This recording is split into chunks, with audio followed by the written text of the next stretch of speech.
Tere, Evelin Poolamets. Oleme EKRE fraktsiooniga siin Ungaris Budapestis ja tulime toetama Viktor Orbanit ja Fideszi erakonna võitu.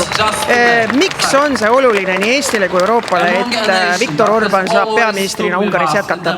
Ja täna on kogunenud siia tegelikult kõik Euroopa liidrid, kes esindavad patriootlikke jõude ja kõik nad räägivad ühte asja, et Orbani võit on oluline selleks, et Euroopas säiliksid kristlikud väärtused, meie identiteet, meie perekond, et see on oluline, et Orban nagu näitaks maailmale ka teed, et me oleme kaotanud oma väärtusi ja mul on hea meel olla siin, väga hea õhkkond, nii palju patrioote, kõiki see oma maade patrioote näha on lihtsalt suurepärane.